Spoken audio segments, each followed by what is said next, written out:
Comic book movies are my favorite types of movies. However, there is a lot of bad ones. Man of Steel. But in my opinion, animated comic book movies are more consistently good than the live action ones. So today, I'm going to rank the top 10 animated movies from Marvel and DC. Starting off with the number 10 spot, I have Batman Under the Red Hood. You're welcome, your average comic book nerd. In my opinion, this movie is better than the comic it's based off. Even if you know who the Red Hood is, the mystery is still so entertaining. Also, this is my favorite voice actor for the Joker besides Mark Hamill. John DiMaggio, I think that's how you say his name, does an incredible job. Also, my boy Nightwing is in it. The dynamic between Batman and Red Hood is great. You really see how Red Hood knows every move the Batman will make. My favorite part of the movie is when Batman is on the Batcomputer and he finally finds out Jason Todd is Red Hood. Once he figures it out, he hears a glass break, and there's a shot of Alfred who just dropped a plate and he's so shocked. Black Mask was definitely the funniest part of the movie. He's very comedic, but you also know this guy's a serious threat. Ra's al Ghul was also good, even though he wasn't in the movie that much. This is my favorite version of Red Hood ever, even including the comics. It's mainly because in recent comics, writers just don't know what to do with him, but this version is amazing. Anyways, this movie is peak and it gets an 8.5 out of 10. Moving on, my number 9 spot is another peak movie, that being Justice League: The Flashpoint Paradox. This is one of the most comic accurate movies of all time. This movie is pretty much the same as the comic. However, the ending is a little bit different. This is the best Flash movie, no debate. It's just really a good story, and the reveal that Barry is actually the one who ruined the timeline is crazy. Reverse Flash was a total menace, and it even gave us his iconic meme. My favorite character in this movie was Thomas Wayne, Bruce Wayne's dad, as Batman. It's cool to see that if Thomas became Batman instead of Bruce, Batman would be way more brutal and even use guns.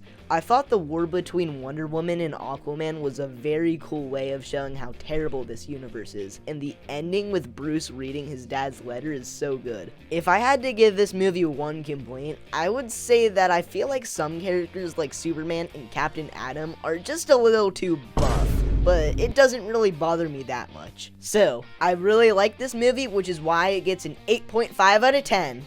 For the number 8 spot, I have another DC movie. Don't worry, the next one is Marvel. But number 8 is Justice League Doom. This movie isn't as popular as the last two, so let me tell you what it's about. So, Vandal Savage assembles the Justice League Doom. Guys, I made kind of a mistake. It's the Legion of Doom, so I'm sorry. And they steal Batman's contingency plans to take down the Justice League. So, of course, they use it on the Justice League, but in more extreme ways. Also, Nathan Fillion voices Hal Jordan in this movie, and it's funny to see he's now playing Guy Gardner in the DCU. The ways to take down the League is very creative, like how Superman gets shot with a Kryptonian bullet, Green Lantern loses his will, and Martian Manhunter gets set on fire. I really like the animation. It's kind of a mix between the DCU. You mean the DCAU? And Under the Red Hood. So, this is another peak movie, and I'm giving it an 8.5 out of 10. So, my number 7 spot is going to Hulk vs. Wolverine. This is the shortest movie on the list. It's less than an hour long, but that doesn't really matter for this movie. The entire fight scene with Wolverine and Hulk is one of my favorite parts of Marvel as a whole. The story is really good too. When the movie starts, Wolverine thinks Hulk destroyed an entire city, but it turns out he was actually trying to protect it. This also has my third favorite on-screen version of Deadpool.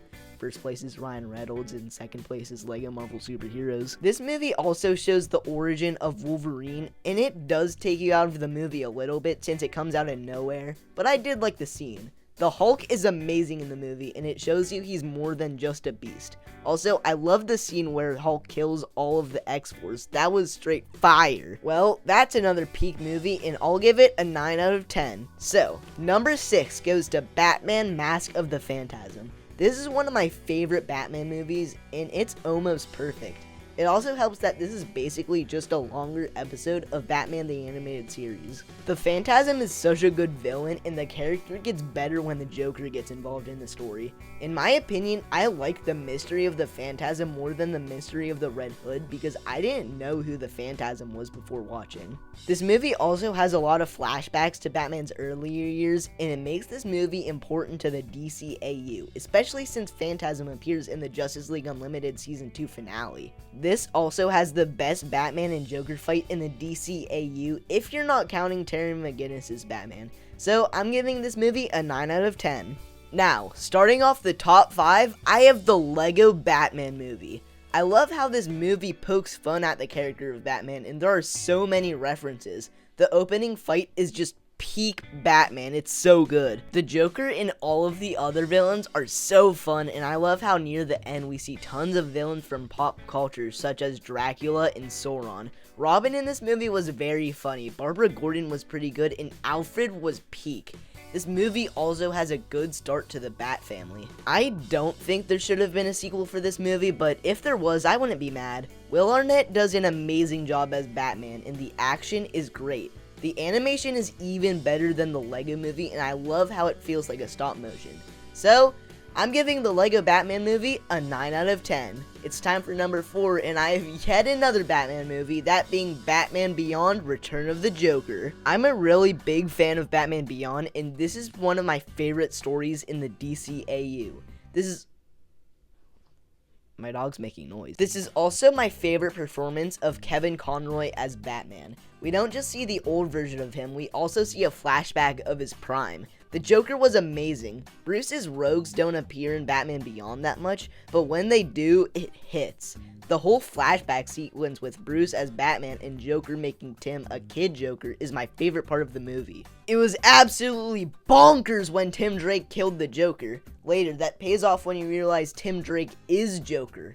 I really love the opening fight scene of the movie. It's very fun and it reintroduces Terry McGinnis. He's a really good character and he fits into the Batman mythos very well. So I'm giving this movie a 9 out of 10. It's time for number 3, and I have Justice League: The New Frontier. This, of course, adapts the New Frontier comic, and it's amazing. This is also my favorite story for Martian Manhunter. It shows how he comes to Earth, and my favorite scene in the movie is when he's watching TV, and he shapeshifts into the characters he sees on screen. Also, I love how they show Hal Jordan's origin in this. I also like how this movie takes place in the 50s or 60s. It really helps the plot. The trinity of Superman, Batman, and Wonder Woman were really great, and so was The Flash. It was really interesting when Barry Allen decided to quit being The Flash. This movie also made me think that the Center is one of the greatest DC villains. I would love it if the main villain of the DCU Justice League was the Center. So, overall, this is an almost perfect movie, so it gets a 9.5 out of 10.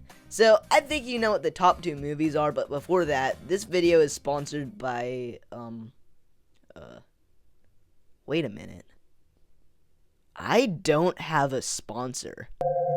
How can this be? My number 2 spot goes to Spider-Man Into the Spider-Verse. Aww. This movie is so peak. Miles Morales is such an amazing character, but he's not even the best character because that goes to Peter B. Parker.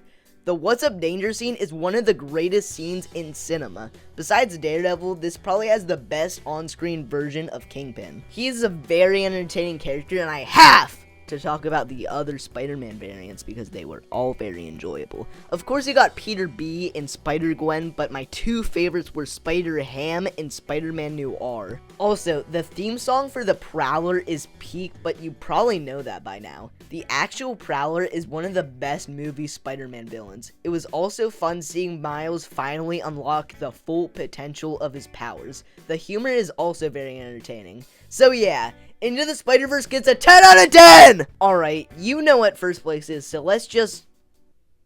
Wait. Where am I? Hold up, let me try something. Batman. What? How did a picture of Batman show up when I said his name? Let me try a different one. Hulk. Hulk fighting Wolverine. Crazy. Wait.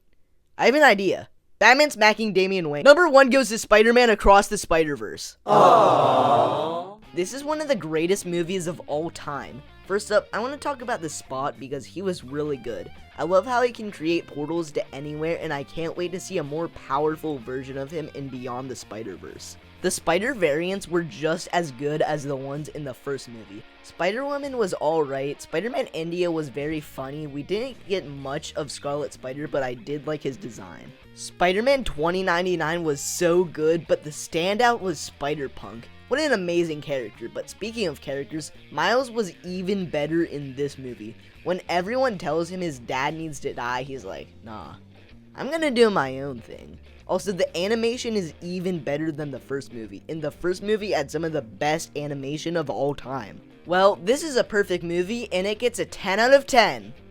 Superman. Wait, why isn't Superman popping up on the screen? It's outro time. So, make sure you like, comment, subscribe, all those things. Jesus is king, and I'll see y'all in the next one. I am the glob glow gab galab, the schwabble double wabble gabble flibber blabber blab. I'm full of schwibble glibber kind. I am the yeast of thoughts and mind. Schwabble double glibber glabber schwibble schwab glab. Hibble double shwibble schwabble glibber glab schwab. Schwabble double glibber glabber schwibble schwab dab. Hibble double shwibble schwabble glibber schwab glab.